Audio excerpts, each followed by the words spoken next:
Bonsoir, Bonsoir Karim. à Vous tous. pouvez reprendre votre souffle.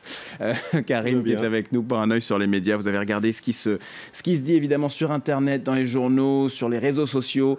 Et les élections régionales font encore parler. Certains à gauche ont bien du mal à se résoudre à voter à droite, même si c'est pour contrer le Front National. Même si c'est pour contrer le Front National, on va le voir ensemble. On commence avec cet article paru sur le site Marianne qui évoque le cas de Jean-Luc Mélenchon. Du côté du front de gauche, du parti de gauche, je me garderai bien de donner des consignes, a-t-il dit. Voter à droite, encore faut-il qu'il y ait une différence entre les deux candidats. Sans doute a-t-il à l'esprit ce qui se passe du côté de la région PACA avec Christian Estrosi et Marion Maréchal Le Pen. Sur les réseaux sociaux, on a vu apparaître un compte Twitter qu'on découvre ensemble. Ni Marion ni Estrosi, hashtag je m'abstiens, avec ce montage qui mélange les deux visages de ces candidats dans le sud de la France. Il a été plutôt assez utilisé sur les réseaux sociaux, ce hashtag, pour dire non à ce transfert des voix vers la droite. Ce compte Twitter qui dit cinquième colonne, fermeture des frontières, ce sera le nini pour la gauche. Cinquième colonne, c'est en référence à une formule utilisée par Christian Estrosi il y a quelques mois. Et puis, toujours sur les réseaux sociaux, on partage abondamment cette photo qui daterait de 93, où on découvre un jeune Christian Estrosi aux côtés de Jean-Marie Le Pen. Alors, être à côté de Jean-Marie Le Pen ne signifie pas forcément avoir les mêmes idées, mais en tout cas, certains y ont vu une preuve, et cette preuve, elle est partagée notamment sur les réseaux sociaux par l'extrême droite. Ce n'est pas une surprise. Jean-Marie Le Pen a utilisé cette image au temps où Christian Estrosi ne se présentait pas résistant au Front National, puisque c'est ainsi qu'il se présente depuis ce second tour. Est-ce que la petite histoire en dit un petit peu plus sur la photo? Parce que ça paraît un peu circonstanciel. C'est circonstanciel. Alors, cette photo, d'après Louis Alliot, daterait de 1993, lors des législatives. Ils s'étaient croisés comme on peut croiser quelqu'un par hasard. Mais d'après le Huffington Post, elle daterait en réalité de 1998.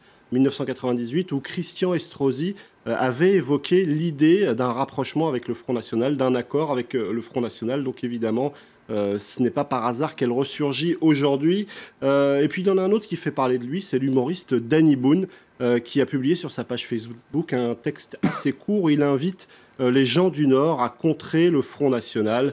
Un texte très abondamment partagé, plus de 400 000 fois, où il écrit qu'il ne peut pas croire que sa région, celle où il est né, où il a grandi, puisse voter pour le Front National. Avant de conclure, je vous assure, mes biloutes, que voter pour l'extrême droite ne résoudra aucun des problèmes actuels. Alors, si ça a été très partagé, ça n'a pas forcément été apprécié par tout le monde, cette incursion dans la politique. Vous en doutez, Marine Le Pen, qui ne rate pas l'occasion de s'exprimer, a réagi. Elle a expliqué que Danny Boone n'avait pas de leçon de morale à donner, en évoquant notamment le fait qu'il vive hors de France et qu'il est considéré comme un exilé fiscal.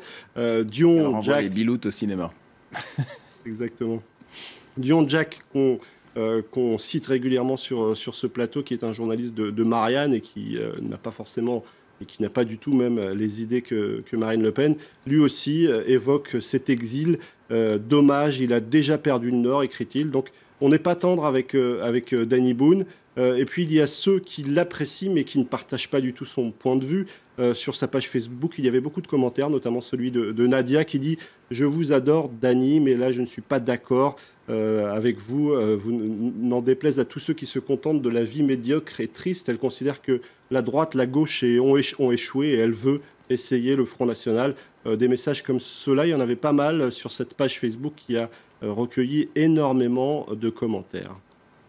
On va évoquer maintenant Greenpeace qui a piégé des scientifiques en marge de la COP21, la grande conférence sur le climat. Alors, pendant 6 mois, des membres du bureau anglais de Greenpeace se sont fait passer pour des représentants d'entreprises du charbon et du pétrole. Ils ont approché un certain nombre de scientifiques, parfois à la réputation climato-sceptique, et ils leur ont proposé de rédiger des textes, des rapports en faveur du charbon ou du pétrole. Il y en a un, par exemple, qui s'appelle William Harper, qui a rapidement accepté.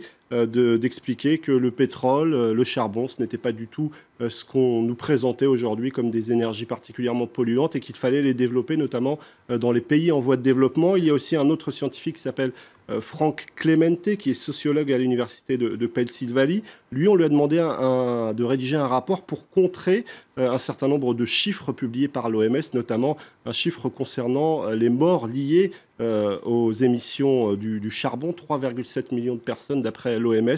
Il a accepté assez rapidement, il a même donné son chiffre, 15 000 $ pour un article qui irait de 8 à 10 pages. Donc ce sont des rapports de lobbying, en fait, on pourrait dire de marketing quasiment. Exactement. Pour l'industrie du charbon, déguisés en rapport scientifique. Déguisés en rapport scientifique, évidemment, ces scientifiques, on leur demande de ne pas donner la nature des financements et de ne pas évoquer d'où vient l'argent qui a permis de financer les réflexions et le travail pour ces articles. Et puis, le site de Politis souligne aussi qu'on peut se poser cette question, finalement, combien de rapports de ce type ont pu être publiés évoquant ce réchauffement climatique qui ne serait qu'une illusion. Quel impact ça a pu avoir sur l'opinion américaine? Une question évidemment très importante au moment où se tient cette COP21. Et on sait qu'il y a toujours un certain nombre de climato-sceptiques, notamment dans les rangs de la politique américaine et du Parti républicain.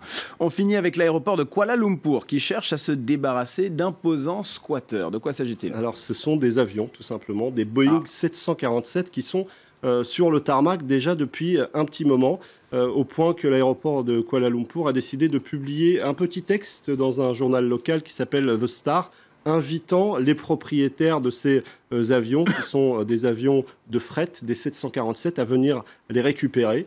On connaît les propriétaires, ils existent. Alors, du côté de l'usine Nouvelle, qui est un site internet français, on a fait une petite recherche et on s'est aperçu que les derniers à avoir en quelque sorte utilisé ces avions sont deux compagnies, une compagnie islandaise et une compagnie malaisienne. Alors, évidemment, la compagnie islandaise n'a pas tardé à réagir en expliquant qu'elle n'utilisait plus ces avions et que désormais c'était aux propriétaires de ces avions de venir les récupérer. Alors évidemment, du côté de l'aéroport de Kuala Lumpur, on a expliqué qu'on était en train de chercher ces propriétaires puisqu'on ne les avait toujours pas identifiés. En tout cas, du côté des Islandais, on s'en lave les mains. On n'a pas du tout envie de récupérer ces avions qui sans doute mériteraient d'être remis en état. Alors je sais qu'il y a un rédacteur en chef chez nous qui adore les avions, mais je ne suis pas sûr que ça tienne dans son jardin. Donc tout le monde s'en lave les mains, et tant pis si ça pollue un petit peu l'aéroport de Kuala Lumpur, si ça prend un petit peu de la place. Ça va finir à la ferraille apparemment, si ça traîne trop.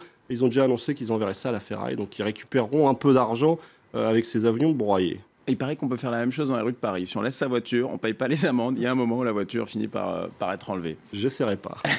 Karim Yayaoui, avec un œil sur les médias, merci beaucoup.